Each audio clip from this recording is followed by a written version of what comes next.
عید خوشی کا نام ہے تو خوشی کا یہ مطلب نہیں کہ انسان صرف اپنے آپ کو ہی خوش رکھے. اصل خوشی یہ ہوتی ہے کہ انسان دوسروں کو خوش کرے، دوسروں کی خوشیوں کا سبب بنے. حدیث شریف میں آتا ہے احب الناس الی اللہ انفعہم، اللہ کے نزدیک سب سے محبوب ترین شخص وہ ہے جو لوگوں کو سب سے زیادہ نفع پہنچاتا ہو، جو جتنا دوسرے بندوں کے لیے نفع کا سبب ہے اتنا ہی وہ اللہ کا محبوب ہے.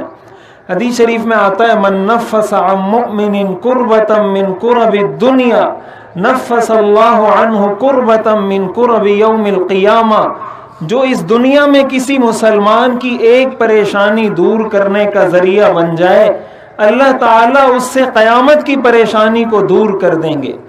وَمَن يَسَّرَ عَلَى مُعْسِرٍ يَسَّرَ اللَّهُ عَلَيْهِ فِي الدُّنْيَا وَالْآخِرَةِ، جو کسی مسلمان کو سہولت فراہم کرے، اس کے ساتھ آسانی کا معاملہ کرے، اس کے ساتھ درگزر کا معاملہ کرے، معافی کا معاملہ کرے، اللہ تعالیٰ دنیا اور آخرت میں اس کے لیے آسانیاں پیدا فرما دیں گے. وَمَن سَتَرَ مُسْلِمًا سَتَرَهُ اللَّهُ فِي الدُّنْيَا وَالْآخِرَةِ، جو کسی مسلمان کی خامی پر پردہ ڈالے، کسی مسلمان کے عیب کو چھپائے، کسی مسلمان کی پردہ پوشی کرے، اللہ تعالیٰ دنیا اور آخرت میں اس کے عیوب پر پردہ ڈال دیں گے.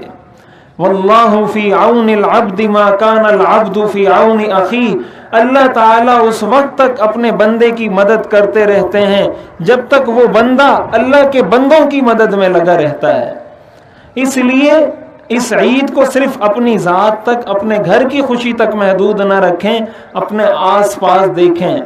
اگر کوئی غریب ہے، کوئی یتیم ہے، کوئی لاچار ہے، کوئی بیوہ ہے، اگر ان کے گھر میں عید کی خوشی نہیں ہے تو آپ کو اس چیز کا احساس ہونا چاہیے. یہ اس دن کا پیغام ہے، اس دن کا میسج ہے، اس دن کا درس ہے کہ ہم ان کے گھروں میں بھی خوشی لانے کا سبب بنیں، ان کو بھی عید کی اس خوشیوں میں شریک کریں. اللہ کو اپنے بندوں سے جتنی محبت ہے اور کسی چیز سے نہیں ہے. اللہ کو اس بندے سے بھی محبت ہے جو اللہ کے بندوں سے محبت کرتا ہو، جو اللہ کے بندوں کے ساتھ ہمدردی رکھتا ہو، ان کے ساتھ شفقت کا معاملہ کرتا ہو. اور اگر کسی کے تعلقات رشتہ داروں میں ٹھیک نہیں ہیں، آپس میں کوئی لڑائی جھگڑا ہے، تو یہ بات اچھی طرح کان کھول کر سن لیجئے. حدیث شریف میں آتا ہے 4 لوگ ایسے ہیں جن کی مغفرت اللہ تعالیٰ لیلۃ القدر میں بھی نہیں فرماتے. لیلۃ القدر سے بڑی رات کوئی نہیں ہے. اسلام کی نظر میں سب سے عظیم ترین رات وہ لیلۃ القدر ہے. شب قدر سے عظیم رات اسلام میں کوئی نہیں ہے. اس رات اللہ تعالیٰ بے شمار لوگوں کو جنت میں داخل کرتے ہیں، بے شمار لوگوں کو جہنم سے خلاصی عطا فرماتے ہیں، لیکن 4 لوگوں کی مغفرت نہیں ہوتی. نمبر 1 وہ شخص جو شراب کا عادی ہو. اگر کوئی شخص شراب پینے کا عادی ہے، حضور علیہ الصلوۃ والسلام نے فرمایا ایسے شخص کی مغفرت نہیں ہوتی. دوسرے نمبر پر آپ نے فرمایا العاق لوالدیہ، ماں باپ کا نافرمان. عید کا موقع ہے، ہم رسمی طور پر تو سب سے گلے مل لیتے ہیں، عید مبارک، آپ کو مبارک ہو، روزے مبارک ہو، تراویح مبارک ہو. رسمی طور پر تو ان سارے لوگوں سے ہم لوگ گلے مل لیتے ہیں جن سے ہمارے تعلقات اچھے ہوتے ہیں. حالانکہ عید میں اگر آپ نے گلے ملنا تھا تو اصل اس شخص سے گلے ملتے جس سے آپ کا تعلق اچھا نہیں تھا، جس کے تعلقات آپ کے ساتھ اچھے نہیں تھے، جس کا رویہ آپ کے ساتھ اچھا نہیں تھا. اصل عید کا پیغام تو یہ تھا کہ آپ اس سے ملتے، اس کو عید کی مبارکباد دیتے، اس کو گلے سے لگاتے، اس سے درگزر کا معاملہ کرتے. اگر کسی کے والدین اس سے ناراض ہیں، یہ بات کان کھول کر سن لیں، نہ ان کو رمضان کی برکتیں نصیب ہو سکتی ہیں، نہ لیلۃ القدر کی برکتیں نصیب ہو سکتی ہیں، نہ عید کے دن کی برکتیں نصیب ہو سکتی ہیں. کچھ آپ کا نہیں جاتا اگر آپ والدین کے سامنے تھوڑا سا جھک جاتے ہیں.